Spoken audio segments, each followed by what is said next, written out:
आप सभी का स्वागत है। इस वीडियो में हम रिकार्डो के लगान सिद्धांत के बारे में पढ़ेंगे। तो चलिए स्टार्ट करते हैं रिकार्डो का लगान सिद्धांत।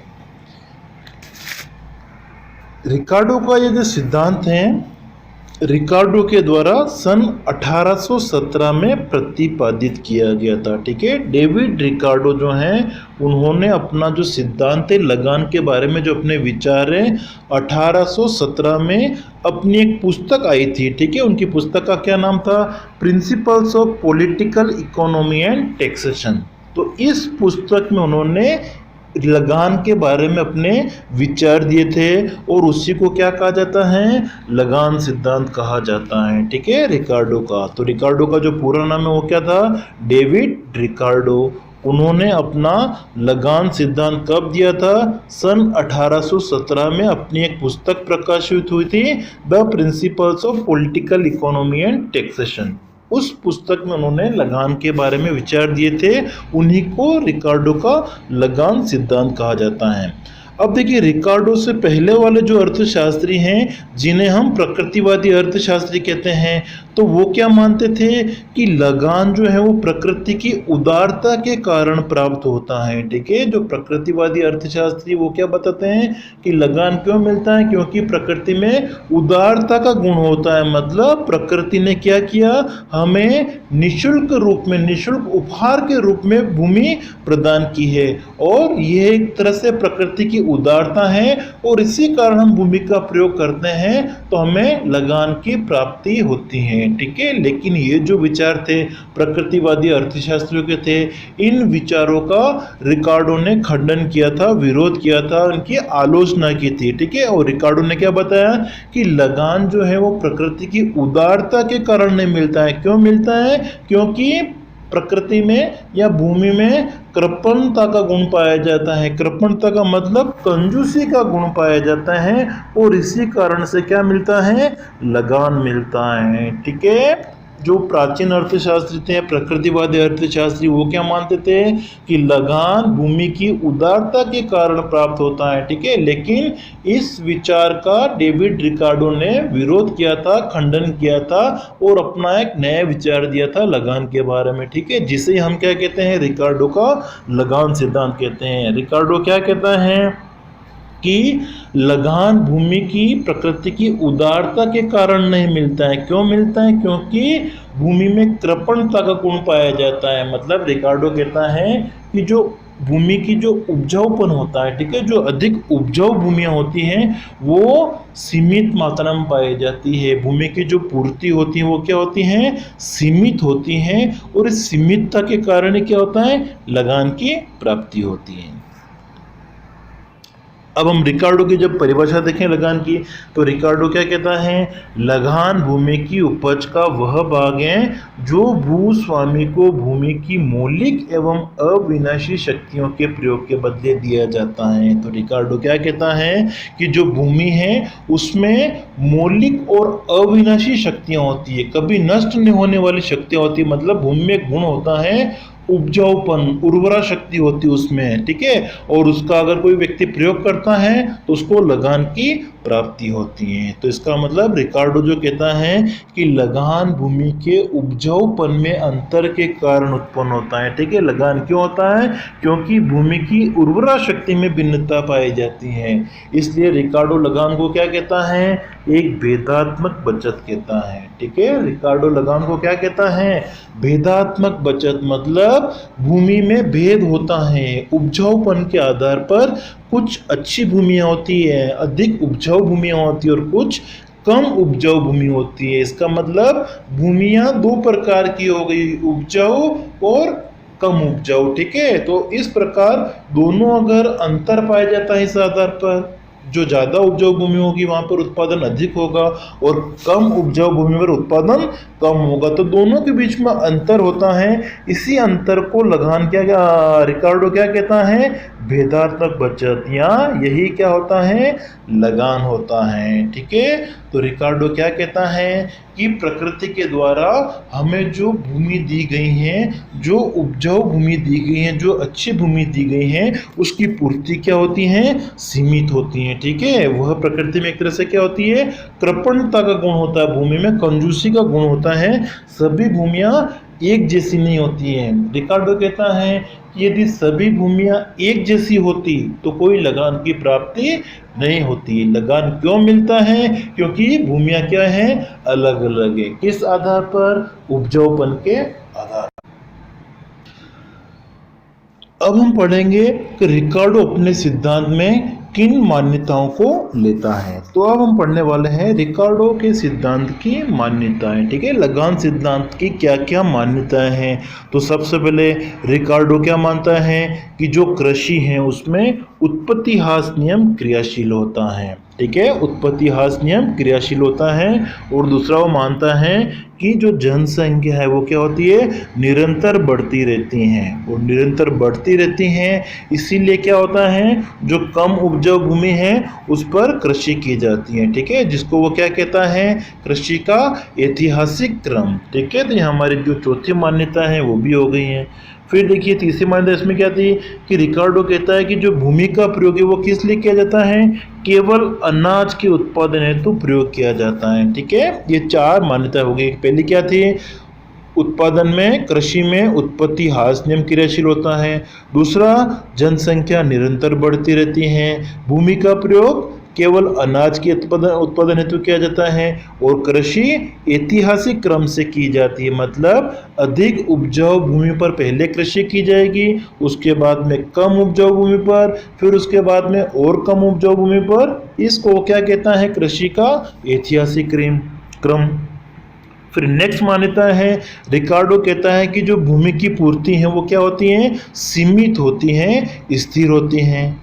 छठी मान्यता है हमारी कि रिकार्डो क्या कहता है कि लगान केवल उत्पादन का जो साधन है भूमि, उससे ही प्राप्त होता है। उत्पादन के अन्य साधन, श्रम, पूंजी को लगान की प्राप्ति नहीं होती है। नेक्स्ट मान्यता है कि रिकार्डो मानता है कि अर्थव्यवस्था में पूर्ण प्रतियोगिता पाई जाती है।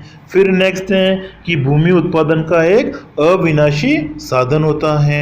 और लास्ट मान्यता है रिकार्डो की कि जो भूमि पर श्रम और पूंजी की इकाइयों का प्रयोग कर रहे हैं वो सभी इकाइयाँ क्या हैं, समरूप होती हैं। तो इन बातों को रिकार्डो अपने सिद्धांत में मान लेता है। अब इन मान्यताओं के आधार पर हम रिकार्डो के लगान सिद्धांत की व्याख्या करेंगे। तो रिकार्डो का जो सिद्धांत है उसे हम तीन भागों में बांट सकते हैं। एक तो जब विस्तृत कृषि होगी तब रिकार्डो का लगान सिद्धांत कैसे कार्य करेगा। दूसरा, जब गहन कृषि की जाती है उस समय लगान कब उत्पन्न होता है। और तीसरा, भूमि की स्थिति में अंतर अगर होता है, ठीक है, तो उस आधार पर लगान कैसे उत्पन्न होता है। तो रिकार्डो के लगान सिद्धांत की व्याख्या हम तीन प्रकार से कर सकते हैं। तो पहली व्याख्या है हमारी विस्तृत कृषि में लगान की प्राप्ति। ठीक है, रिकार्डो का जो लगान सिद्धांत है वो विस्तृत कृषि में भी लागू होता है। और विस्तृत कृषि का आशय होता है कि जो भूमि के अलग अलग टुकड़े होते हैं, ठीक है, माना कि ये भूमि का ए टुकड़ा है, ये भूमि का बी टुकड़ा है, ये भूमि का सी टुकड़ा है और ये भूमि का डी टुकड़ा है।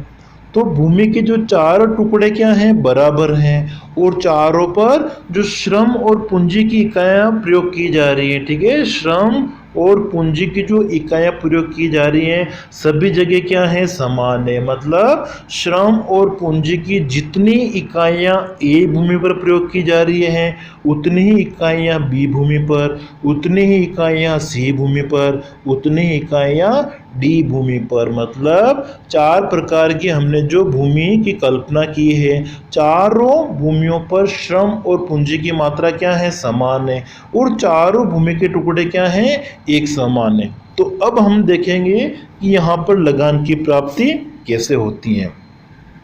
तो विस्तृत कृषि में लगान को समझाने के लिए रिकार्डो एक उदाहरण लेता है। ठीक है, रिकार्डो क्या कहता है कि एक ऐसे टापू की कल्पना करता है कि जहाँ पर कोई भी लोग नहीं रहते हैं। ठीक है, वो कहता है कि एक समय ऐसा आता है जब वहाँ पे कुछ लोग जाके उस टापू पर निवास करते हैं, ठीक है। मतलब समुद्र के बीच में एक टापू है, वहाँ पर वो मान लेता है कि कोई भी व्यक्ति निवास नहीं कर रहा है, ठीक है। लेकिन समय की एक स्थिति में अब कुछ लोग जाके वहाँ पे क्या करते हैं, उस टापू पर रहने लग जाते हैं, निवास करते हैं। और निवास करते हैं तो इस स्थिति में अपनी आवश्यकताओं को पूरा करने के लिए जो अच्छी भूमि होती हैं, जो अधिक उपजाऊ भूमि है, उस पर वो क्या करते हैं, कृषि करना प्रारंभ कर देते हैं। तो रिकार्डो क्या कहता है कि टापू पर जाके कुछ लोग निवास करते हैं और अपनी आवश्यकताओं को पूरा करने के लिए वहाँ पर जो भी उपजाऊ भूमि होती हैं उस पर वो अपनी आवश्यकताओं को पूरा करने के लिए कृषि प्रारंभ कर देते हैं, ठीक है। अब रिकार्डो कहता है कि धीरे धीरे क्या होगा, समय के साथ साथ में जनसंख्या जो होगी वो बढ़ेगी, और जनसंख्या बढ़ेगी तो इस स्थिति में क्या होगा, खाद्यान्नों की मांग भी बढ़ेगी। तो खाद्यान्नों की जो मांग बढ़ेगी तो उसको पूरा करने के लिए जो अच्छी भूमि है, माना कि सबसे पहले जो कृषि की जा रही थी वो अच्छी भूमि कौन सी थी, ए। अब जनसंख्या बढ़ी है तो जनसंख्या बढ़ने के साथ साथ में खाद्यान्नों की मांग भी बढ़ेगी। तो अब वहाँ पे क्या होगा, जो कम उपजाऊ भूमि है, माना कि कौन सी है, बी है, उस पर भी क्या होगा, कृषि की जाएगी। फिर रिकार्डो कहता है कि जनसंख्या जो होगी वो निरंतर बढ़ती रहेगी। तो जैसे जैसे जनसंख्या निरंतर बढ़ती रहेगी तो जो खाद्यान्नों की मांग है वो भी क्या होगी, बढ़ेगी। तो फिर लोग क्या करेंगे, जो कम उपजाऊ भूमि है, ठीक है, अब माना कि वो सी है, डी है, इस तरीके से वो कम उपजाऊ भूमि पर भी क्या करेंगे, कृषि करेंगे, ठीक है। अब देखिए लगान की प्राप्ति कैसे होती है। तो रिकार्डो कहता है कि जो ज़्यादा उपजाऊ भूमि है कौन सी है, ए। तो यहाँ पर उत्पादन भी क्या होगा, अधिक होगा। हमने मान लिया यहाँ पे कि 100 क्विंटल के बराबर उत्पादन हो रहा है। फिर बी भूमि जो ए की तुलना में कम उपजाऊ है, तो यहाँ पे थोड़ा उत्पादन भी क्या होता है, कम होता है। कितना होता है, 80 क्विंटल ही होता है। सी भूमि पर अगर कृषि की जाती है तो उससे उत्पादन थोड़ा और कम होता है। क्यों, क्योंकि ये थोड़ी और कम उपजाऊ है। तो कितना होता है, माना कि 60 क्विंटल ही होता है। और डी भूमि जो सबसे कम उपजाऊ भूमि है, वहाँ पर उत्पादन कितना होता है, केवल 40 क्विंटल ही होता है, ठीक है। तो ऐसी स्थिति में रिकार्डो क्या कहता है कि जो सबसे कम उपजाऊ भूमि है, तो हमारे इस उदाहरण में सबसे कम उपजाऊ भूमि कौन सी है, भूमि डी, जिसे रिकार्डो क्या कहता है, सीमांत भूमि, ठीक है। जो डी भूमि सबसे कम उपजाऊ भूमि है, इसे रिकार्डो क्या कहता है, सीमांत भूमि। और इसकी तुलना में जहाँ पे भी ज़्यादा उत्पादन हो रहा था, ए बी सी प्रकार की जो भूमि है, इसे रिकार्डो क्या कहता है, अधिसीमांत भूमि, ठीक है दोस्तों। ये है हमारी अधिसीमांत भूमि। और डी भूमि जो है वो क्या है, सीमांत भूमि। तो अब रिकार्डो के अनुसार लगान कैसे ज्ञात किया जाएगा, अधिसीमांत भूमि पर जो उत्पादन हो रहा है, ठीक है, अधिसीमांत भूमि पर जो भी उत्पादन हो रहा है उसमें से हम माइनस कर देंगे सीमांत भूमि पर जो उत्पादन हो रहा है। तो हमारा लगान का फॉर्मूला क्या हो गया, अधिसीमांत भूमि की उपज माइनस सीमांत भूमि की उपज। तो इस सारणी के हिसाब से अगर हम देखते हैं तो डी भूमि जो सीमांत भूमि है, यहाँ पर उत्पादन कितना है, 40 क्विंटल। तो इस 40 क्विंटल की तुलना में अन्य भूमियों पर जितना भी अतिरिक्त उत्पादन है, जैसे ए भूमि पर कितना है, 100 माइनस 40 बराबर 60। बी भूमि पर कितना है, 80 माइनस 40 बराबर 40। सी भूमि पर कितना है, 60 माइनस 40 बराबर 20। और डी भूमि पर 40 माइनस 40 बराबर 0। इसका मतलब रिकार्डो कहता है कि जो सीमांत भूमि होती है उस पर कोई लगान की प्राप्ति नहीं होती है, ठीक है। मतलब रिकार्डो कहता है कि जो सीमांत भूमि है उसके आधार पर ही बाजार मूल्य का निर्धारण होता है, उत्पादन लागत का निर्धारण होता है, ठीक है। रिकार्डो के अनुसार उत्पादन लागत का निर्धारण या बाजार मूल्य का निर्धारण किस आधार पर होता है, सीमांत भूमि या सीमांत इकाई के उत्पादन के आधार पर। तो यहाँ पर सीमांत भूमि का उत्पादन कितना है, 40 क्विंटल। तो इस 40 क्विंटल की तुलना में अन्य उपजाऊ भूमि पर जितना भी अधिक उत्पादन हो रहा है उसे रिकार्डो लगान कहता है। ठीक है, अब हम इस सारणी को एक रेखा चित्र के द्वारा भी प्रदर्शित कर सकते हैं। ठीक है, ये हमारा ओ वाई अक्ष है और ये हमारा ओ एक्स अक्ष है। ओ एक्स पर हमने क्या लिया, भूमि की श्रेणियां ले ली, अलग अलग ए बी सी डी भूमियां, और इधर हमने लगान या उत्पादन ले लिया। अब इसको हमने एक रेखा चित्र के द्वारा प्रदर्शित किया। तो ए भूमि पर उत्पादन कितना है 100, तो ये हमने प्रदर्शित कर दिया 100। बी भूमि पर कितना है 80, तो ये हमने प्रदर्शित कर दिया 80। सी भूमि पर उत्पादन कितना है 60, तो ये हमने प्रदर्शित कर दिया 60। और डी भूमि पर कितना है 40, तो ये हमने प्रदर्शित कर दिया 40। तो 40 के ऊपर जितना भी है रिकार्डो से क्या कहता है, ये सब लगान है। और ये जो हमारी सीमांत भूमि डी, उससे कोई लगान की प्राप्ति नहीं होती है। तो ये हमारा विस्तृत कृषि में लगान है। अब हम पढ़ेंगे गहन कृषि में लगान। तो सबसे पहले हम देखते हैं कि गहन कृषि क्या होती है।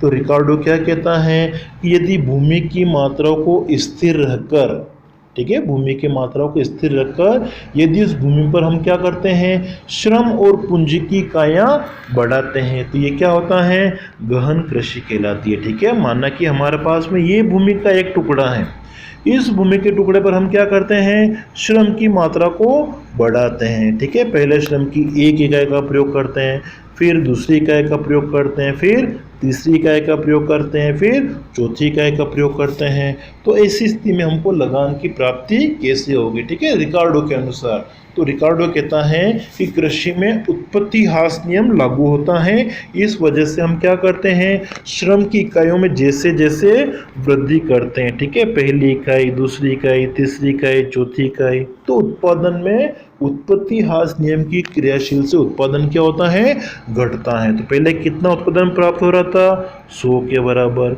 फिर 80 के बराबर, फिर 60 के बराबर और फिर 40 के बराबर। तो रिकार्डो क्या कहता है, यहाँ पर जो हम लगान ज्ञात करेंगे गहन कृषि में, वो कैसे ज्ञात कर सकते हैं, अधिसीमांत इकाई का उत्पादन। ठीक है, ये जो इकाइयां थी, 4 इकाई हमने लिए, तो पहले वाली जो 3 इकाइयों को रिकार्डो क्या कहता है, अधिसीमांत इकाई, और जो अंतिम इकाई है श्रम की, उसे रिकार्डो क्या कहता है, सीमांत इकाई। तो लगान बराबर क्या हो गया हमारा, अधिसीमांत इकाई का उत्पादन माइनस सीमांत इकाई का उत्पादन। ठीक है, तो जो हमारी सीमांत इकाई का उत्पादन कितना है, 40 के बराबर, 40 किलोग्राम ले लो, चाहे मुद्रा के रूप में ले लो, क्विंटल के रूप में ले लो। ठीक है, तो मान लिया कि हमारा ये 40 की तुलना में अन्य इकाइयाँ जो भी, उसको अतिरिक्त कितना उत्पादन प्राप्त हो रहा है। तो सबसे पहले हम 100 माइनस 40 कर देंगे बराबर 60। दूसरी इकाई को कितना हो रहा है, 80 माइनस 40 बराबर 40। तीसरी इकाई को 60 माइनस 40 बराबर 20। और अंतिम इकाई जो सीमांत इकाई है, उसे लगान नहीं मिलता है रिकार्डो के अनुसार। ठीक है दोस्तों, तो अब हम इसी सारणी को एक रेखा चित्र के द्वारा प्रदर्शित करते हैं। तो हमारा रेखा चित्र इस तरीके से बनेगा, एक तरफ हमने उत्पादन या लगान ले लिया और दूसरी तरफ हमने क्या लिया, श्रम और पूंजी की इकाइयाँ। तो जब हम श्रम और पूंजी की पहली इकाई लगाते हैं तो उत्पादन कितना प्राप्त होता है, 100 के बराबर। दूसरी इकाई से कितना प्राप्त होता है, 80 के बराबर। तीसरी इकाई से कितना मिलता है, 60 के बराबर। और चौथी इकाई से कितना मिलता है, 40 के बराबर। तो रिकार्डो क्या कहता है कि जो सीमांत इकाई है वो क्या करती हैं, उत्पादन की लागत को या बाजार मूल्य को निर्धारित करती हैं। तो बाजार मूल्य या उत्पादन लागत कितनी होगी, सीमांत इकाई की उपज के आधार पर। ठीक है, सीमांत इकाई की उपज कितनी थी, 40।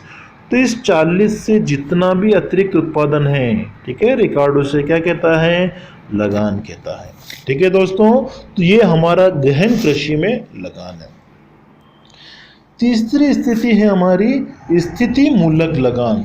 अब रिकार्डो जो वो क्या कहते हैं कि भूमि की स्थिति में अंतर के कारण भी लगान मिल सकता है। रिकार्डो कहता है कि कुछ भूमियां क्या होती हैं, जो शहर हैं या जो मंडी है या मुख्य मार्ग जो होते हैं उसके पास में स्थित होती हैं, और कुछ भूमियां क्या होती हैं, दूर स्थित होती हैं। तो जो भूमियां दूर स्थित होती हैं वहां पर उत्पादन को लाने ले जाने की जो लागत होती है, जिसे हम यातायात लागत या परिवहन लागत कहते हैं, वो अधिक होती हैं। जो भूमियां दूर होगी वहां की यातायात लागत या परिवहन लागत क्या होती है, अधिक होती है। और जो भूमि पास में स्थित होती हैं वहां पर यातायात लागत कम होती है या अन्य भूमियों की तुलना में उस भूमि को यातायात लागत के रूप में बचत या लाभ की प्राप्ति होती है। इसी को रिकार्डो क्या कहता है, स्थिति मूलक लगान। तो स्थिति मूलक लगान को हम कैसे ज्ञात कर सकते हैं, लगान स्थिति मूलक लगान बराबर सीमांत भूमि की परिवहन लागत में से हम माइनस कर देंगे, घटा देंगे अधिसीमांत भूमि की परिवहन लागत। तो इसको समझाने के लिए हम एक उदाहरण ले सकते हैं कि माना कि ये 4 प्रकार की भूमियां हैं, ए बी सी डी, ठीक है। और मुख्य मार्ग, मुख्य शहर या मुख्य मंडी से इनकी दूरी कितनी है, ए भूमि 2 किलोमीटर दूर है, बी भूमि 3 किलोमीटर, सी भूमि 5 किलोमीटर और डी भूमि 10 किलोमीटर। और यातायात लागत जो हम मान लेते हैं, माना कि कितनी है, 10 रुपये प्रति किलोमीटर। तो ए भूमि से मुख्य मंडी में माल भेजने का खर्चा कितना आएगा, 20 रुपये का, ठीक है, 2 × 10 कर दिया। बी भूमि से कितना यातायात खर्चा आएगा, 30 रुपये का, ठीक है, 3 × 10 कर दिया। सी भूमि का यातायात लागत कितनी होगी, 5 × 10 बराबर 50। और डी भूमि की यातायात लागत कितनी होगी, 10 × 10 बराबर 100। अब रिकार्डो क्या कहता है कि जो भूमि सबसे दूर स्थित होती हैं उसकी तुलना में पास वाली भूमि को जितनी भी यातायात लागत कम आती है वही क्या है, लगान है। तो यहाँ हम देखते हैं ए भूमि को यातायात लागत के रूप में कितनी बचत प्राप्त हो रही है, तो जो सबसे दूर भूमि वो कौन सी है, डी। तो हम यहाँ पे कर देंगे 100 - 20 बराबर 80, मतलब ए भूमि को 80 के बराबर लगान मिलता है। बी भूमि को तो 100 - 30 कर देंगे बराबर 70 के बराबर। सी भूमि को 100 - 50 बराबर 50 के बराबर। और डी भूमि को 100 - 100 बराबर 0, मतलब जो भूमि सबसे दूर होती है उसको यातायात लागत के रूप में, परिवहन लागत के रूप में कोई बचत प्राप्त नहीं होती है, उसे लगान नहीं मिलेगा। ठीक है दोस्तों, तो ये हमारा स्थिति मूलक लगान था। अब हमने जो ये लगान सिद्धांत पढ़ा था उसकी हम विशेषताएं देख सकते हैं। तो सबसे पहली विशेषता हमारा है कि रिकार्डो का जो लगान है, ठीक है, वो उससे हम क्या कहते हैं, एक तरह से अनुपार्जित आय होती है, ठीक है। मतलब रिकार्डो क्या कहता है कि लगान की जो उत्पत्ति है वो भूस्वामी के स्वयं के प्रयासों के कारण नहीं मिलती है, वो मेहनत करता है उस कारण से नहीं मिलती। क्यों मिलती है, क्योंकि बाजार में उत्पादन का जो मूल्य है वो उत्पादन लागत से अधिक है, ठीक है। बाजार में उत्पादन का मूल्य उत्पादन लागत से अधिक होता है, इसी कारण लगान की प्राप्ति होती है, ठीक है। और जिस भूस्वामी के पास में उपजाऊ भूमि होगी उसे अधिक लगान मिलेगा। तो इसलिए रिकार्डो लगान को क्या कहता है, अनुपार्जित आय है। फिर रिकार्डो कहता है कि ये जो लगान है वो विस्तृत कृषि और गहन कृषि दोनों में मिल सकता है। तीसरी विशेषता हमने पढ़ी कि लगान एक तरह से क्या है, भेदात्मक बचत है। मतलब जो अधिक उपजाऊ भूमि है उसमें से हम कम उपजाऊ भूमि का उत्पादन माइनस कर देते तो हमको लगान प्राप्त होता है। इसलिए लगान एक तरह से क्या होती है, भेदात्मक बचत होती है।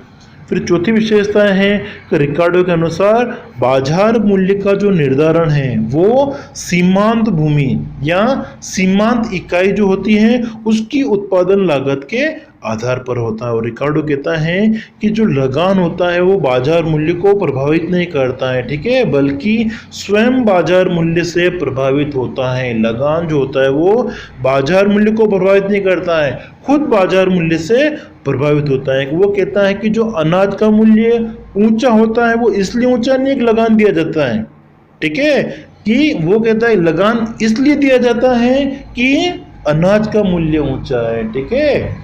तो इसका मतलब क्या हो गया कि जो रिकार्डो है वो कहता है कि लगान बाजार मूल्य को प्रभावित नहीं करता है, बाजार मूल्य से वो खुद प्रभावित होता है, स्वयं प्रभावित होता है, ठीक है। और पांचवी विशेषता हमारी है कि जो लगान उत्पन्न होने का कारण है भूमि के उपजाऊपन में अंतर। और फिर रिकार्डो कहता है कि लगान भूमि की स्थिति के अनुसार भी प्राप्त हो सकता है। तो ये है हमारे रिकार्डो सिद्धांत की प्रमुख विशेषताएं। अब हम देखते हैं इसकी आलोचनाएं। तो सबसे पहले आलोचना जो है वो क्या है कि संकुचित क्षेत्र, मतलब रिकार्डो कहता है लगान किसको मिलता है, केवल भूमि को मिलता है, उत्पादन के अन्य साधनों को नहीं मिलता है। दूसरी आलोचना है कि जो आलोचना करने वाले अर्थशास्त्री कहते हैं तो जिस प्रकार उत्पादन के अन्य साधनों की कीमत का निर्धारण होता है तो उसी तरीके से भूमि की कीमत का भी निर्धारण हो सकता है, उसके लिए अलग सिद्धांत की कोई आवश्यकता नहीं है। फिर तीसरा, जो आलोचना करने वाले अर्थशास्त्री वो कहते हैं कि उन्होंने लगान का जो कारण बताया वो उचित नहीं है। फिर नेक्स्ट आलोचना है कि ये जो हमारा सिद्धांत है वो अवास्तविक मान्यताओं पे आधारित है, ठीक है। जैसे इसमें बताया गया कि उत्पत्ति ह्रास नियम लागू होता है, जबकि उत्पत्ति वृद्धि नियम भी हो सकता है नई टेक्नोलॉजी का प्रयोग करके। इन्होंने बताया कि जनसंख्या जो वृद्धि होती है वो निरंतर होती है, ठीक है, जबकि ऐसा नहीं है। फिर वो बताते हैं कि जो भूमि का प्रयोग है वो केवल अनाज उत्पादन के लिए किया जाता है, जबकि अन्य अर्थशास्त्री वो क्या कहते हैं कि अनाज के साथ साथ अन्य कार्यों के लिए भी भूमि का प्रयोग किया जाता है, ठीक है, जैसे मकान बनाने के लिए, सड़क बनाने के लिए, ठीक है, तो अन्य कार्यों में भी इसका प्रयोग किया जाता है। फिर हम मानते हैं इसमें कि पूर्ण प्रतियोगिता होती है, जबकि आलोचना करने वाले अर्थशास्त्री कहते हैं कि वास्तविक जीवन में पूर्ण प्रतियोगिता नहीं पाई जाती है। फिर वो कहते हैं कि भूमि पर जो श्रम और पूंजी की इकाई लगाई जा रही है वो क्या होती है, समरूप होती है, जबकि वास्तविक जीवन में ऐसा नहीं होता है, ठीक है, ये इसकी आलोचना होती है। फिर हमारी विशेषता है, पांचवी आलोचना है कि भूमि का कोई भी टुकड़ा लगान रहित नहीं होता है, ठीक है। जो आलोचना करने वाले अर्थशास्त्री हैं कि वो भूमि का कोई सा भी टुकड़ा हो सभी को लगान की प्राप्ति होती है। और फिर रिकार्डो का ये जो सिद्धांत वो कब लागू होता है, दीर्घ काल में लागू होता है, ठीक है। तो अर्थशास्त्री कहते हैं कि ये सिद्धांत अल्पकाल की व्याख्या नहीं करता है। तो ये हमारे रिकार्डो लगान सिद्धांत की आलोचना है, ठीक है दोस्तों। तो ये हमने रिकार्डो का लगान सिद्धांत पढ़ा है और आप सभी से